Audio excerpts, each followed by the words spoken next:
This episode of the Vallejo Project podcast is all about wellness. And we have our resident physician, Dr. Rucker, is here. Introduce yourself and tell the folks out there in podcast land a little bit about yourself. Okay, my name is Mylene Rucker, and I've been a physician for 35 years. I've been a single mother for over 40 years. Lots of adventures, lots of travel. A lot of the information for wellness and self-care has come from the School of Hard Knocks. But we also have research that shows that relaxing yourself can lower your blood pressure. It can help stabilize your blood sugars and help you avoid depression. And so I'm just really happy to be here today and share with you.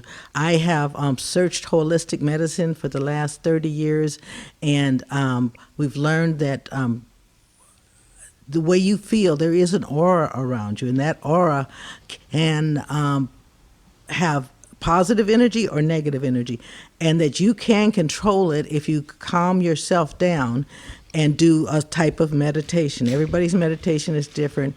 It doesn't have to be religious, but it just has to be going inside of yourself and finding out where the energy is for you and finding out what's important to you. Some people can live their whole life and say, well, the only thing that's important to me is my kids, or the only thing that's important to me is my religion. But there could be other things that if you would open up your mind and really listen to your mind, listen to your heart, listen to the universe, you can really understand what it is that you really want. Sometimes people live their whole lives and never really have a sense of what's important to them. Yes, indeed. And who has just walked into the podcast but the Q-Man? Hello. There he is. Q, Mom. How's it going?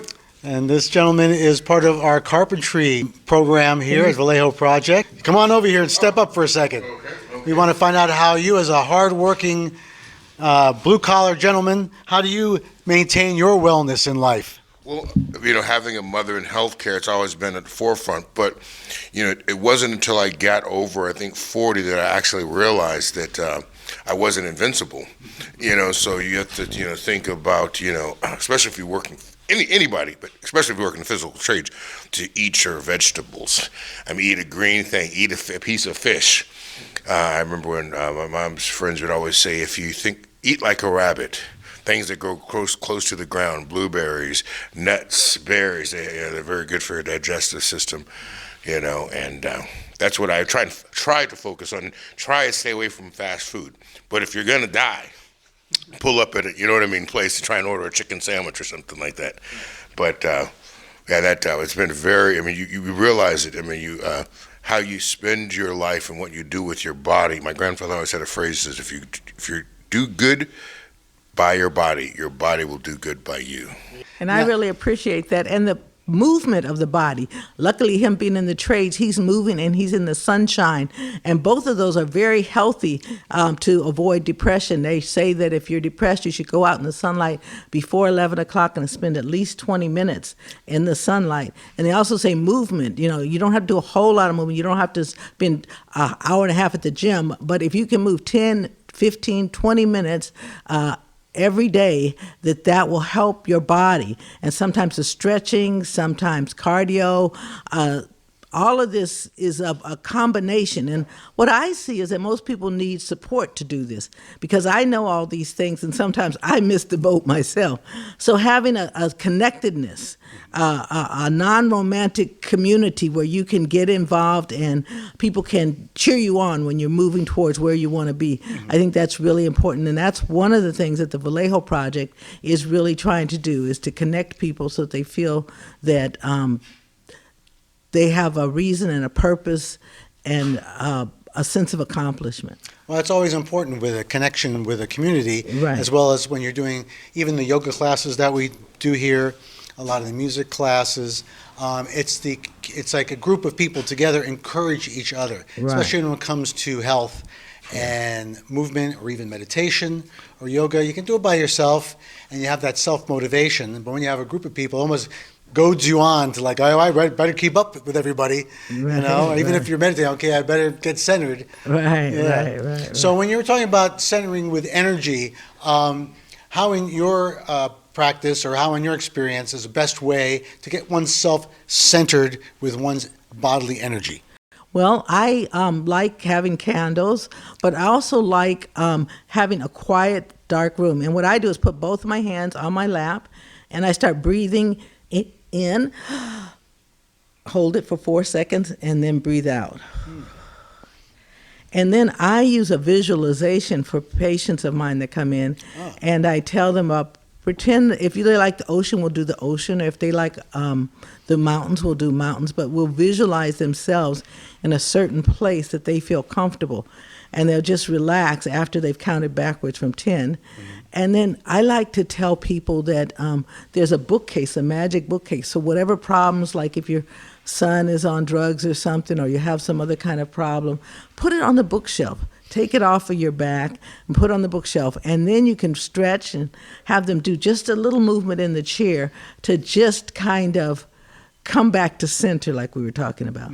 But I've also seen gospel music do that for people too. Sure. That the music can just penetrate your body, and you'll see people, as they say, get happy or whatever. But it's just that the energy of the music, or drumming, I've seen it with African drumming, Right. That you can bring yourself to a certain place in your mind and your body with drumming. So music, drumming, deep breathing, stretching, having even an animal, a dog or an animal or something that you can pet and love and be nice, having relationships with people that you can hug. They say that a hug increases your endorphins, you know. Right. A lot of things that we can do, but so often we're caught looking at our little screens, and we're getting a sort of a, not really the same thing. It's like a diluted connection. So you feel like you're connecting because you're seeing people and they're acting and they're saying good and bad things, but it's not the same as being in the same room.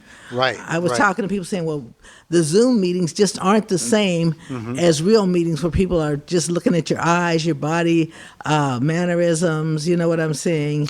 Because in a in-person meeting, you're not only communicating, but you're doing body language. Right. You're the breathing, just the vibe in the room. Right. And you have to maintain yourself at a certain decorum. Yes. You can't be just flopping around, scratching yourself, looking at the phone, la la la. You have to be engaged, and you have to be engaged in person, and you have to behave yourself. Right. You know? And I think people have gotten away with that with this coronavirus, you know. They have so many of these things, whether the people were wearing their undershorts down below. That's right. Or the cat jumping up or the kid jumping up.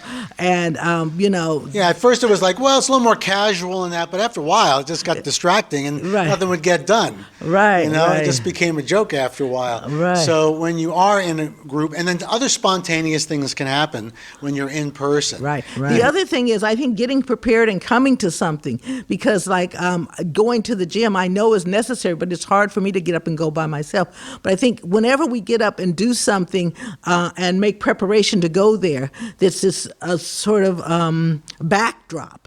Just like in the music or industry or in the movie making industry, they have a backdrop.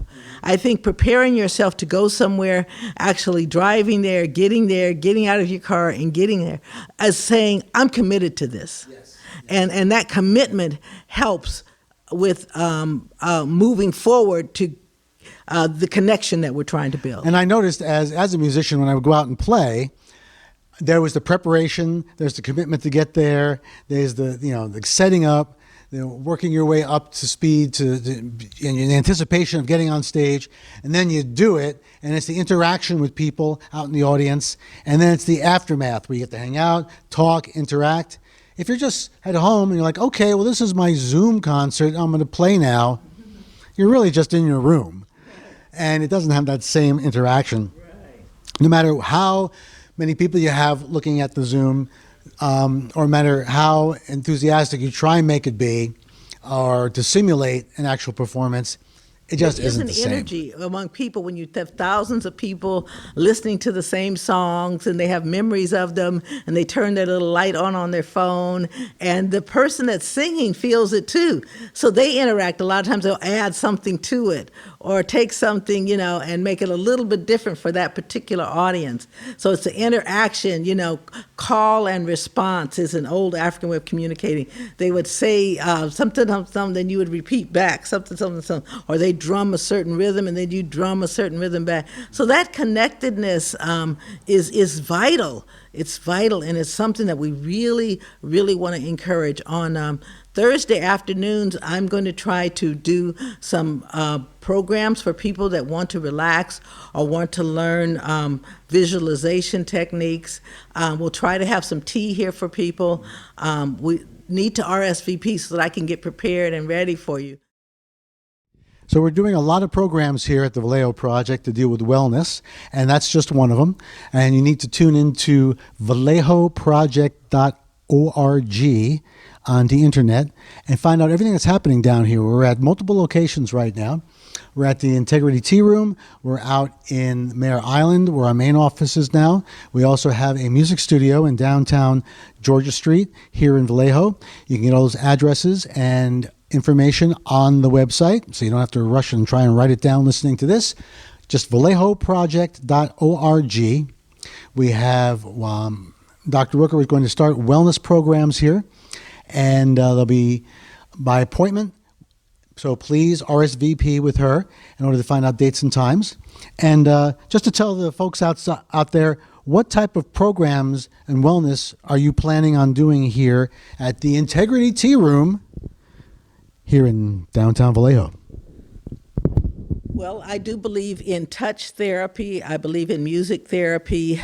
I believe in meditation therapy and nutrition therapy. So all of these are different ways. So if a person can tell me what is their situation, I'm really good at stress management. I've had to do that being a single mother and going to medical school. So a lot of the things that I have are things that I've learned. And then I've read a lot and been to a lot of retreats on holistic wellness.